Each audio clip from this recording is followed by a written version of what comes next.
Hello, guys. Can you hear me well on the back? Is it okay? Oh, cool. Thanks. Closer. Closer is better, sure. So, thanks for the invitation and glad to be here and be the last speaker of this speech slash panel discussion.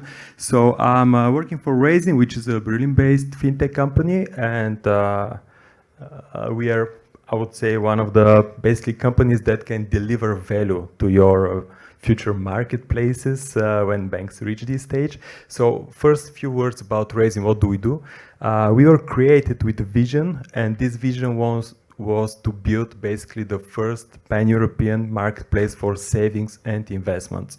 So basically each and every customer across the European Union can get the best value for his money, either being German, Spaniard, Polish, or whatever. So we started with a very, very simple business model, which I will be happy to cover quickly. So this business model was as follows. So we started working with the banks across Europe that were interested to diversify their funding sources and basically get additional funding. How did we provide this? We basically helped these banks through our platforms to reach the biggest marketplaces in Europe.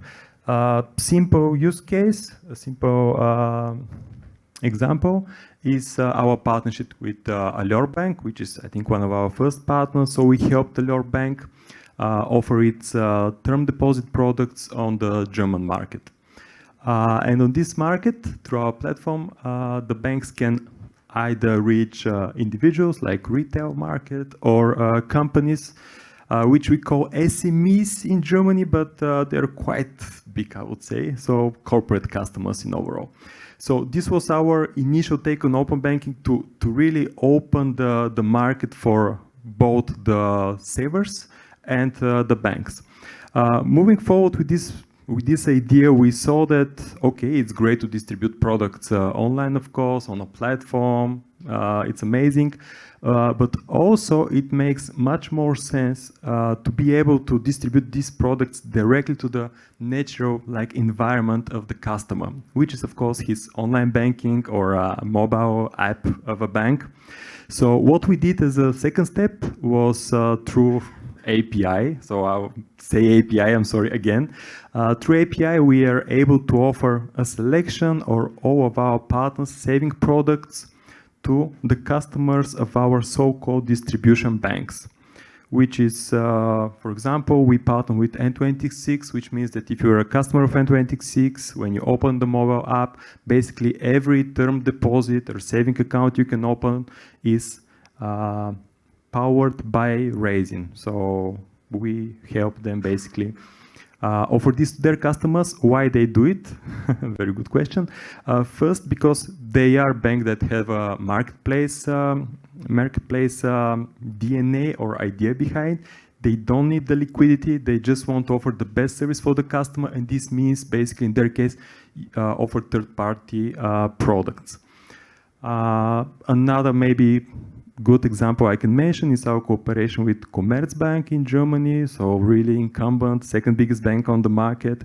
What we were doing for them, they had very, very, I think, pain point that is quite common across Europe now, that they had to charge negative rates to their SME customers, which of course were not happy. So they decided, okay, let's work with Raisin, let's make available to our customers saving products with positive rates, or at least zero. So it's working quite well.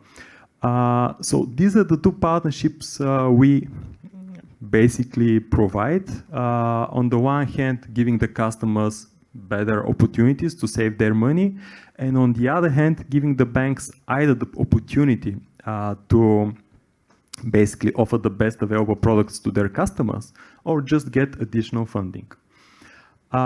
Few details, I'll just walk you through the slides. So I think we've been reasonably successful. So I was just thinking that while PSD2 regulation was in discussion, draft, accepted, implemented, in the meantime we were building business that was open banking, but not only PSD2 focused. And we've been able to deliver actually more than 16 billion euros to our partners. We have more than 200,000 customers, which are very happy with what we and our partners provide. So the NPS is outstanding, and if you ask the customers, they're happy to recommend us. Also, what we achieved is that now we have basically platforms covering each and every European country, starting from Germany, Austria, and so forth. And we have 84 partner banks joining us in our journey, many more coming soon. Moving forward, by the way, as a fintech, initially startup, then a bit grown-up company, we realized some very important facts that I'm happy to share. Maybe when you see our business model, you see that Raisin is like delivering a lot of services to the partner banks, to the customers. To get a bit into detail, actually, we do the full customer onboarding, open a bank account of the customer, do the full bank quality KYC of the customer, do all the payments necessary, provide online banking for the customer. So quite banking services, I would say. And to be able to do this, to launch this business, we needed a strong partner which had full banking license. We couldn't just launch it ourselves. And this partner was a German bank, a small one from Frankfurt called MHB Bank. And moving forward, we understand that if you want to scale a business and to provide scalable and high quality services, you need a strong partner that can provide the infrastructure, the backend, that can do all the services that require license for you. Also, if you really want to work with the banks, either as a provider or whatever, you need really, really high quality in terms of to be compliant, to be able to offer a high level of data security, data protection. For example, we are audited by KPMG, our financials are audited. We are audited by PricewaterhouseCoopers when it comes to controls of the operations. So you have to provide really top-notch quality. This is just an advice to the fintechs that would like to work banks, to be part of the marketplace going forward.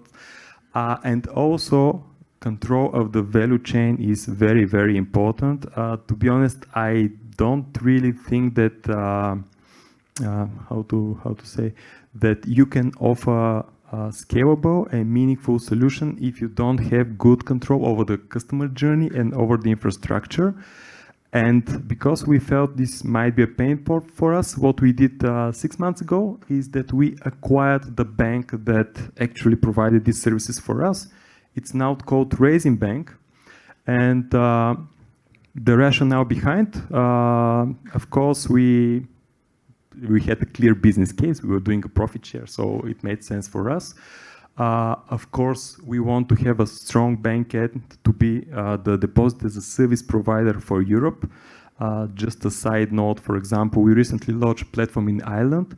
In Ireland, think like a deposit brokerage doesn't exist, so you can do it only if you have a banking license. So for this platform, it's Raisin Bank in the end that's doing the business basically. Basically, this acquisition allows us to provide better and better services. We have a huge project going on right now that we want to revamp the whole IT. But why it matters for SMEs and for fintechs? Because one of the important things we want to do, and we actually already do, is that we want to open the infrastructure of Raisin Bank and provide banking as a service. Few words, what is banking as a service? I know probably all of you know, but just a quick recap.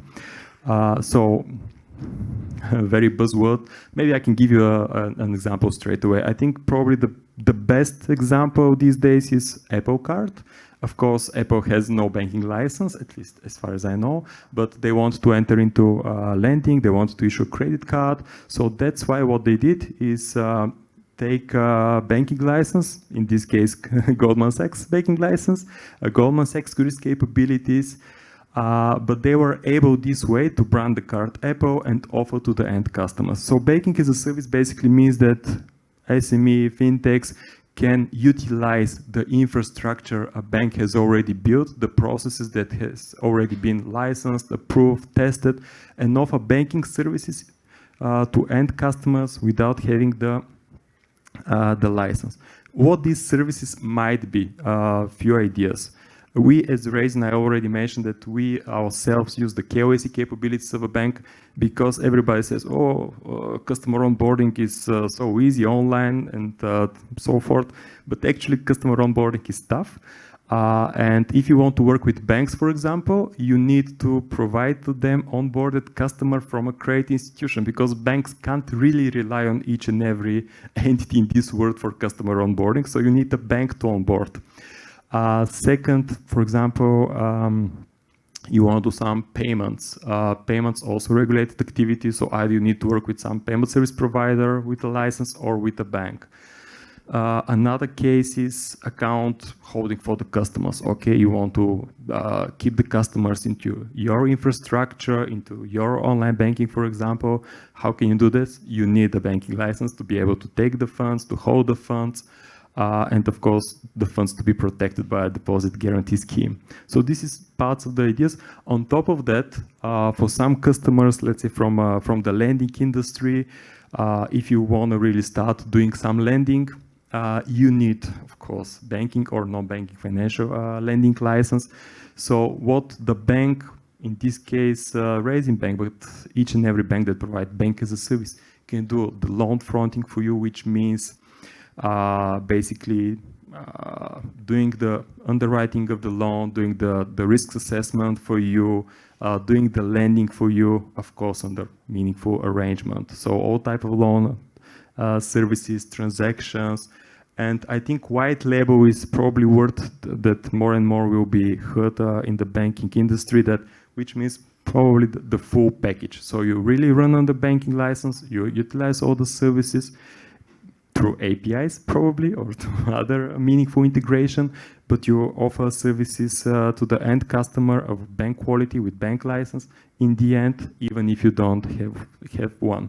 I see there are some minutes, so maybe few takeaways. Our understanding maybe of open banking, yeah, PSD is great, but you really need to find the niche that makes it meaningful for the end customer to find your basically playground. Also, when it comes to banking as a service, I think that going forward, it's great if banks really are the marketplace that customers goes to, but if it's not, I think banking as a service might be a great opportunity basically for banks to open up further to SMEs, to fintechs, to be able to utilize not only their APIs, but their whole infrastructure behind. And I think this might be probably the trend you see more and more going forward. Thank you. Questions after the panel. Thanks.